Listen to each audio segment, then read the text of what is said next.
Xin chào các bạn, hôm nay mình làm bánh cuốn tôm thịt kiểu giống như bánh nậm 100% từ bột gạo.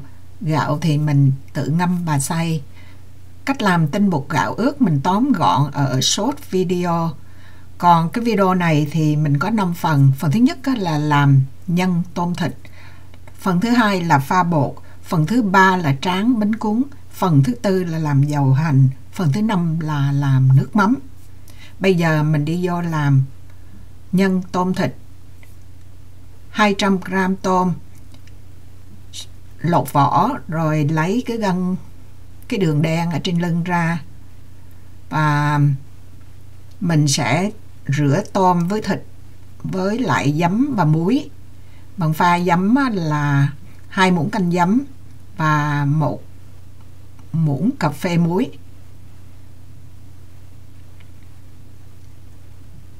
Xả cho sạch rồi mình vắt sơ nước cho nó ráo đi. Các bạn đừng có để ý cái số tôm đó, bởi vì mình có thể mình làm nhiều hơn. Mình chỉ đưa công thức cái số lượng trên cái số đó thôi, còn trên màn hình có thể mình làm nhiều hơn, mình làm món khác nữa. Bây giờ thì mình làm 2 củ hành tím, 2 tép tỏi, 1/4 củ hành tây, mình bằm nhuyễn ra, rồi hoặc là bạn có thể dùng máy để xay.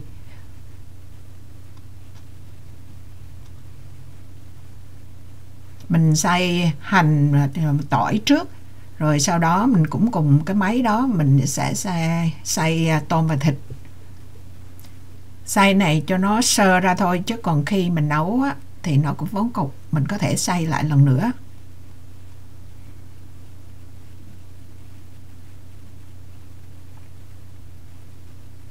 Mình cho nó chạy nhanh đi, chứ còn không thôi nó dài dòng lắm. Mấy cái phần này thì bạn chỉ bỏ máy vào xay thôi. Phần thứ hai tiếp theo là mình ướp tôm thịt.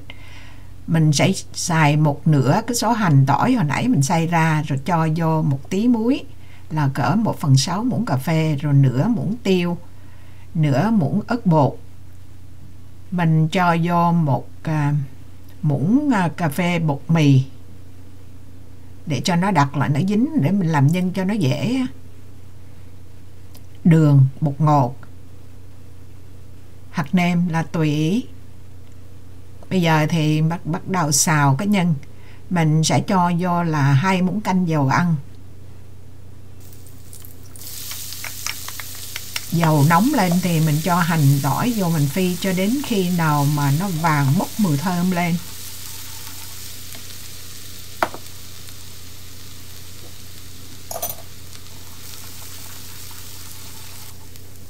Rồi nó vàng rồi thì mình bỏ tôm thịt vô.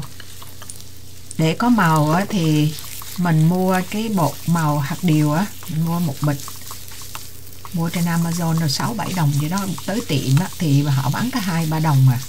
Hồi đó mình không biết ở tiệm, mà ở đây có bán, mình lên Amazon mình mua.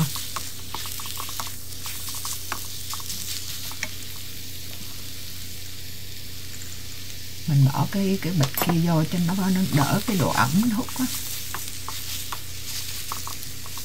Rồi mình xào cứ vậy, xào lửa trung bình, cứ xào cho đến khi nào mà nó khô thôi.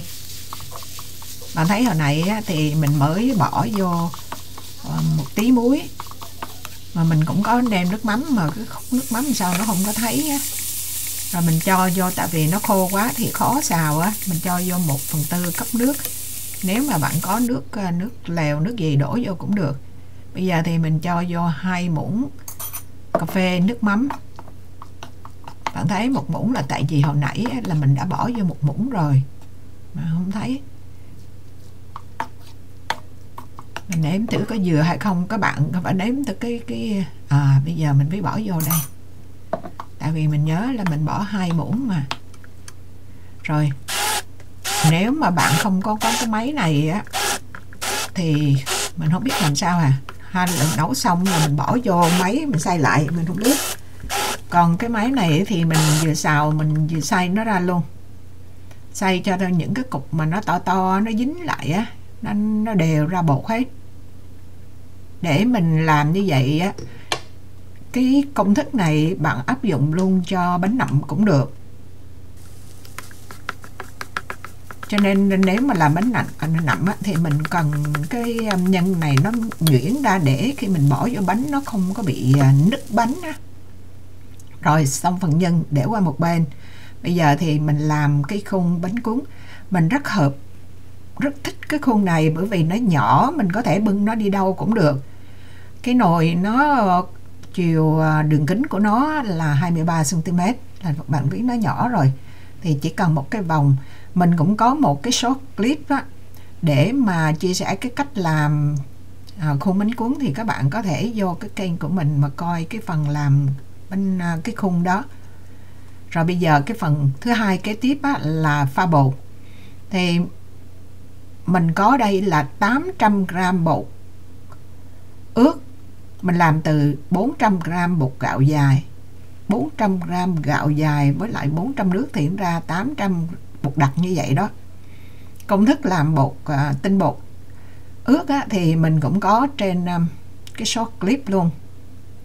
Nếu mà các bạn làm từ tinh bột gạo khô hoặc là bột gạo khô thì các bạn ngâm trong 800g nước, tức là ngâm gấp đôi nước á, một bột thì ngâm 2 nước, mà ngâm qua đêm rồi đến hôm sau á, cái nước bột nó lắng xuống đáy, rồi phía trên có nước thì bạn lấy cái nước đó ra. Bao nhiêu nước đó bạn lấy ra thì bạn đổ lại nước nóng. Mình cần pha nước nóng để mình làm bánh nó dẻo. Nước nóng là coi như là nó hóa hồ á, nó làm dẻo bột trước, khi mà mình nấu mình làm bánh nó dẻo hơn. Bây giờ thì dù là bột khô, bột ướt gì á, thì bạn cũng bỏ vô một muỗng muối. Một muỗng muối này thường thường là cỡ 7 tới 8 gram, tức là mình cho 2% muối cho, ví dụ như làm bánh mì, làm các loại bánh á, mà nó cần cái mặn á, không phải là nấu chung với ngọt á, thì các bạn cho khoảng từ 1 tới 2% muối. Xong xuôi thì mình trộn muối vô xong mình bỏ qua cái rây, để mình rây cái cục nào nó to thì mình chà nó xuống. Bây giờ là mình chuẩn bị tất cả đồ đạc để mà bắt đầu vô cái bước thứ ba là tráng bánh. Nhân xong dầu để ở bên, bột để ở bên. Cái khung rất đơn giản, cái bếp có chút xíu. Đây là cái bánh đầu tiên cho nên nó quá nhiều chuyện tùm lum tà la. Bạn coi thấy mình chà nó quá dày luôn, nhưng mà nó không hư, nó chỉ mắc cười thôi. Các bạn chú ý, mình thích, mình không biết sao mình rất thích cái chuyện ngồi xem tráng bánh cuốn hoặc là tự làm bánh cuốn như vậy.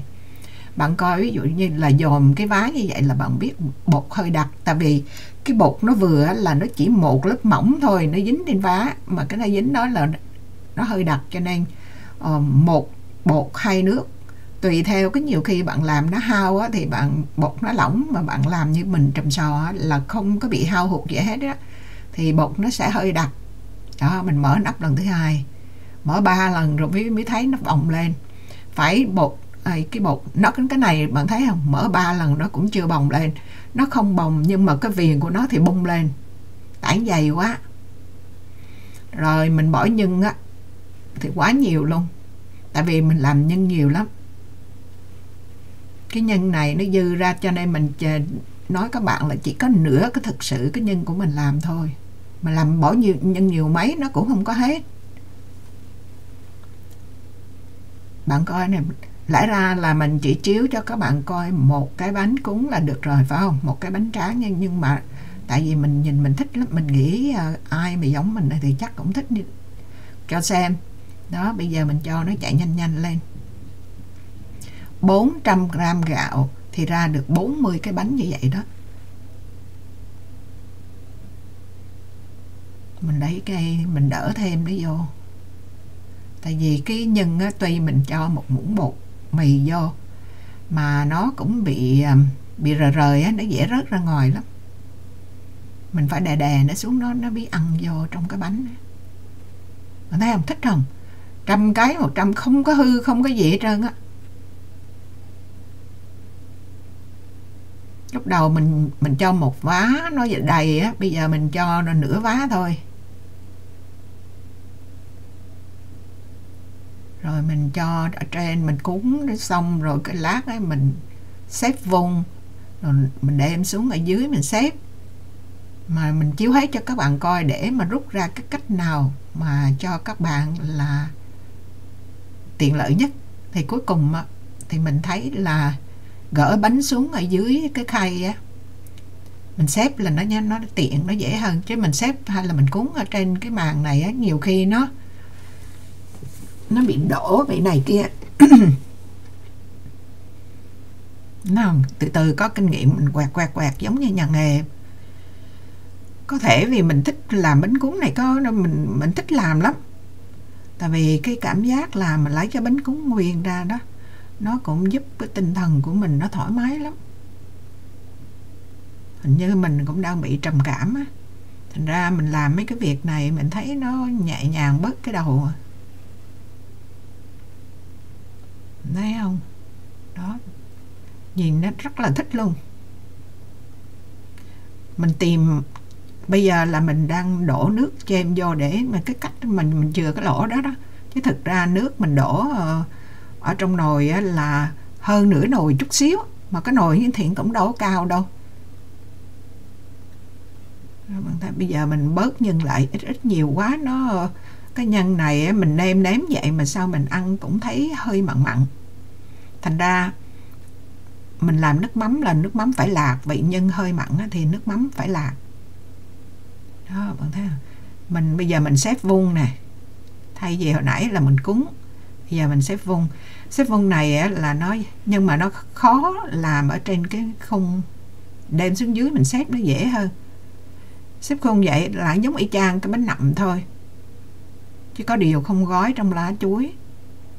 Bạn thử ra làm cách này đi, mình không biết có ai làm chưa, nhưng mà làm thử cách làm này, bạn ăn bạn thấy nó có cái ngon riêng của nó, mà rất là dễ làm luôn.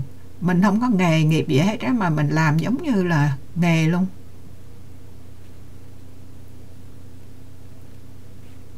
Một 100% bột gạo, không có pha gì hết, mà cái bánh cuốn nó không hề rách, không có gì hết á. Rách là tại vì mình sọt cái cây đó vô rồi sao nó rách, chứ còn cái bánh đó, cái bánh đầu tiên mà cũng không hư nữa.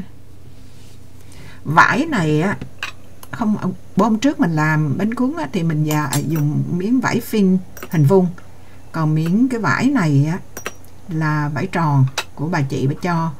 Mình thấy nó giống như là áo gió á.